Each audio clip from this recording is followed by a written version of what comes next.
New York City, baby. City that never sleeps, the city that never thinks, more like it. It's about to go into a coma, though, from the taxpayer-funded ideological vanity projects that they keep on pushing. And New York's leadership is turning America's crown jewel into a case study of how progressive politics absolutely eats itself. Because yesterday, New York City just elected Karl Marx in skinny jeans as a mayoral candidate. That's right, he won the Democratic primary. He is a self-proclaimed Democratic socialist named Zohran Mamdani. He just beat Andrew Cuomo in the Democrat Party. He's going to be up against Eric Adams as an independent, and then the Republican, which is probably not going to have a chance. Yeah, that's right. He beat Andrew Nipple Ring Cuomo. He got beat by a 33-year-old radical who thinks capitalism is a hate crime. We've officially gone from the Big Apple to the rotten core. Zohran Mamdani just rolls off the tongue, doesn't it? Here's what he says over there on X. This is one of his, this is thanks to Libs of TikTok, where he says, we don't need an investigation to know that the NYPD is racist, anti-queer, and a major threat to public safety. This is who's running for the Democratic Party. Maybe this is a gift, honestly. This guy's rhetoric is horrible. Running for mayor in New York City, he said they're a threat to public safety. I wonder if my buddy Zeke Arkham has anything to say about that. He's a NYPD cop. He said hashtag defund the police.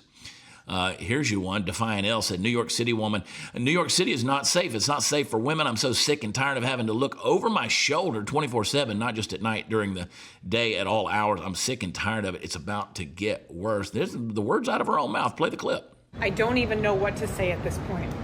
I had to get off the train past my stop because there was a guy who was following me from car to car.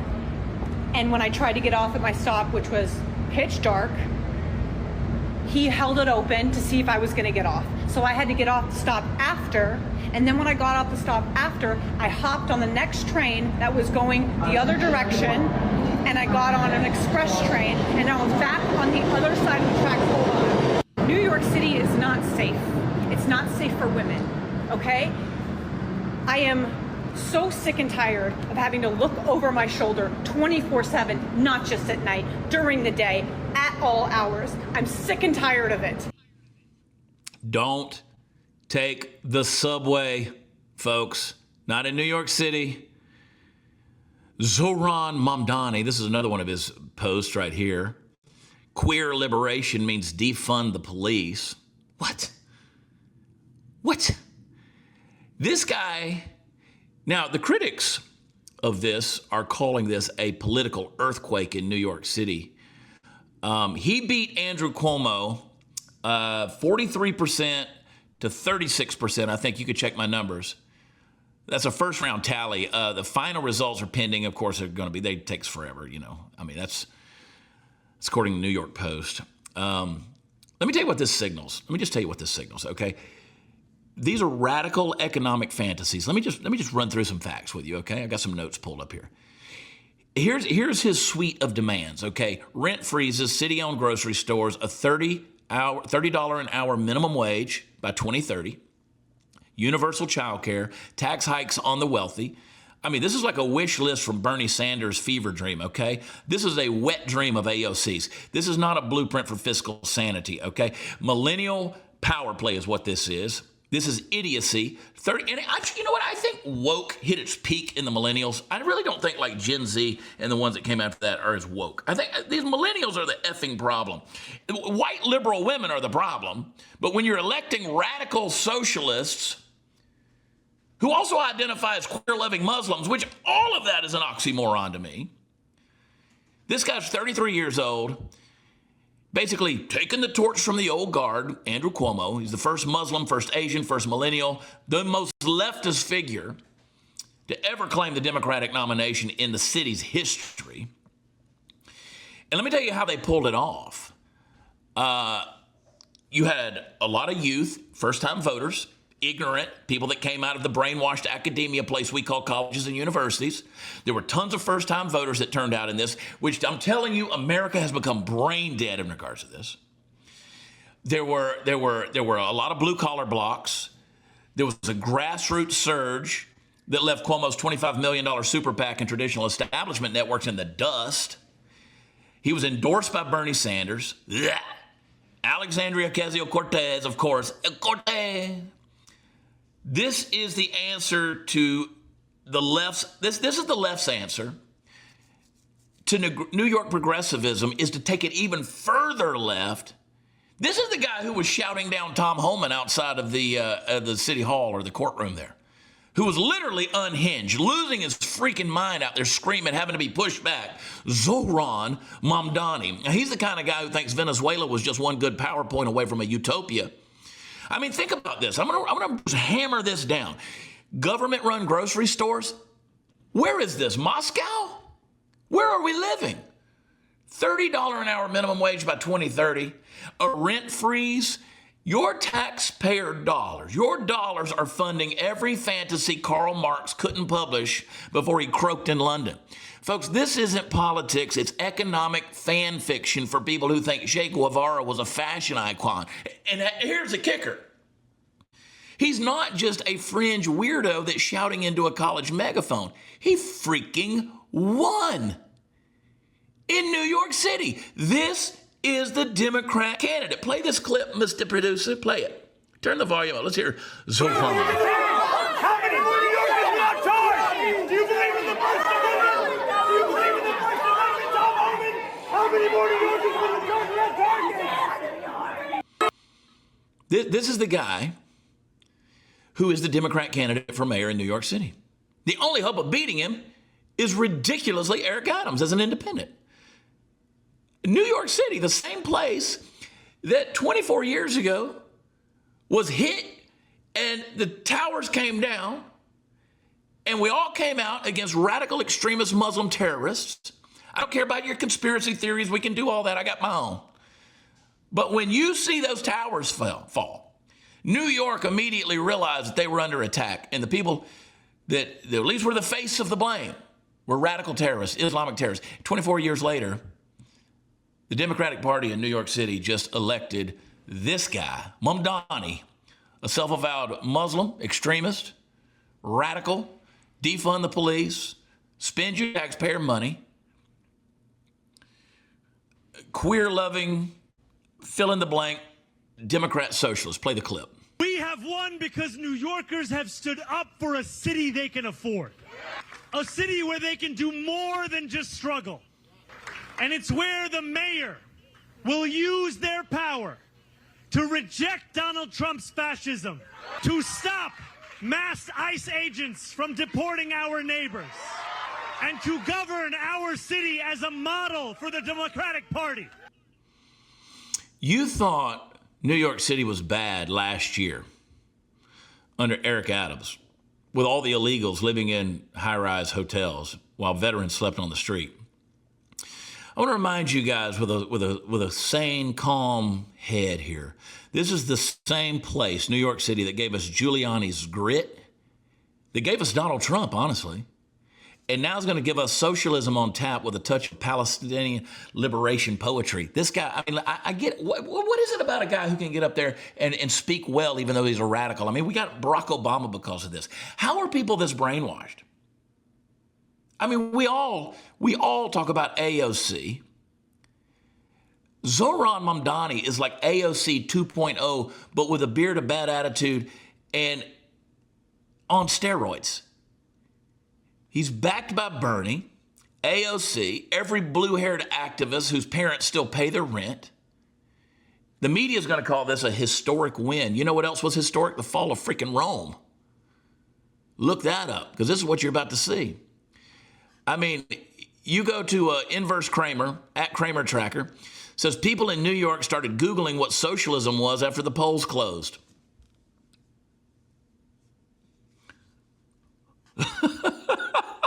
Look at the graph.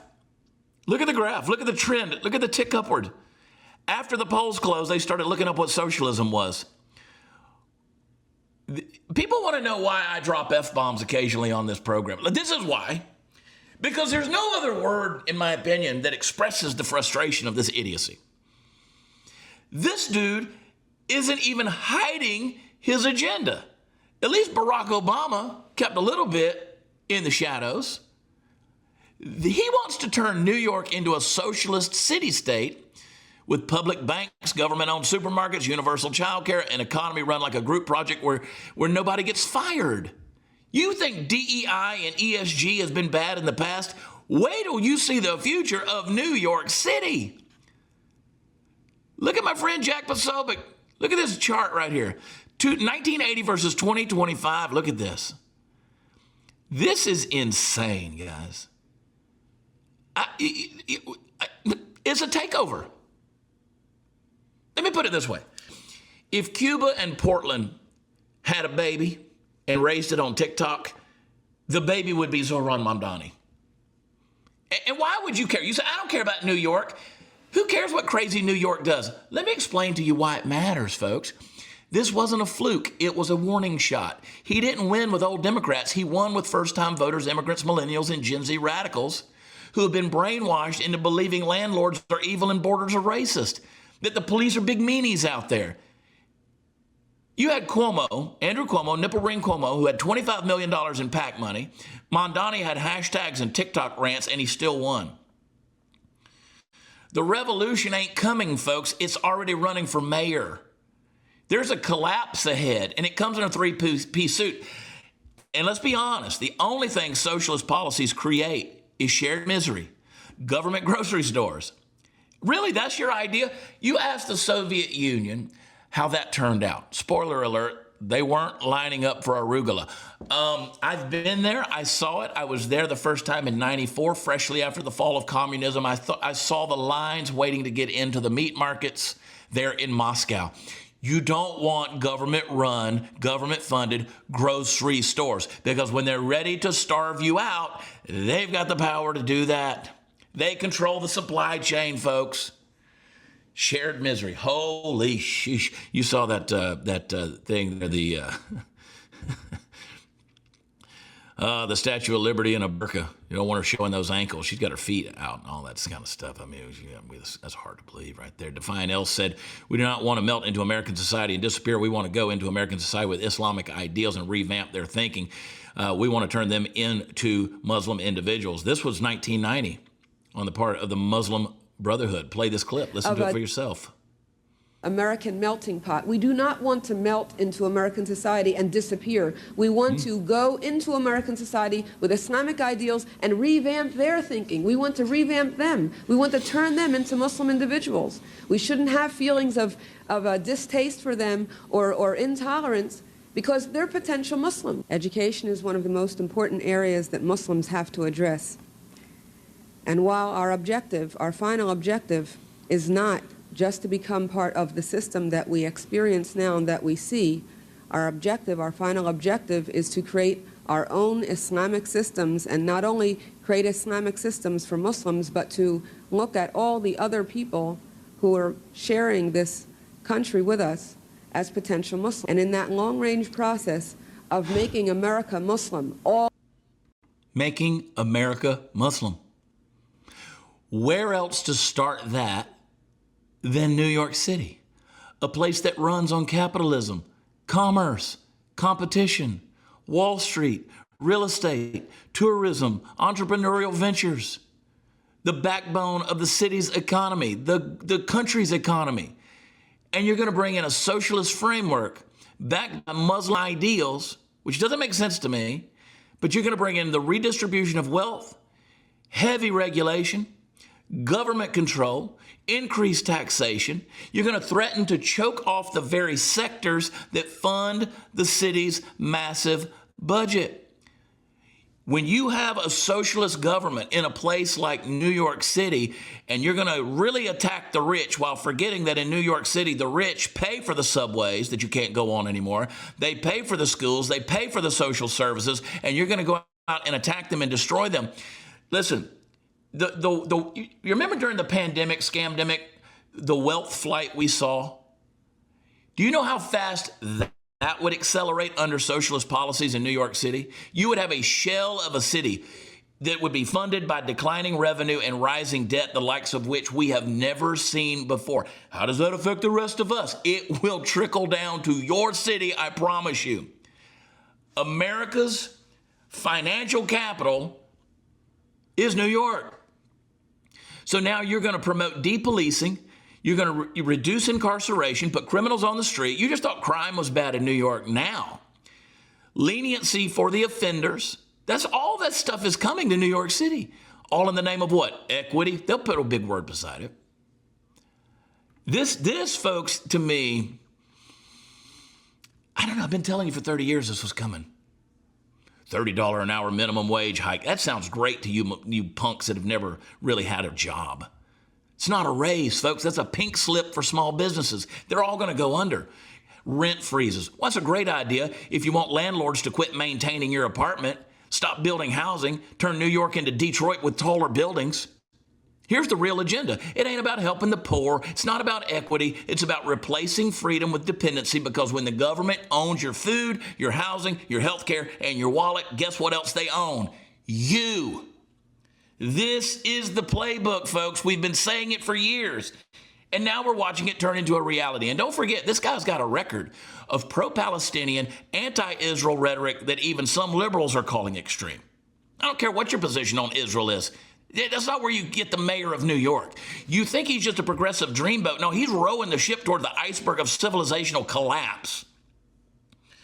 So New York told the world, we've tried crime, we've tried corruption, and now let's go full-blown socialism and see if we can make it even bigger.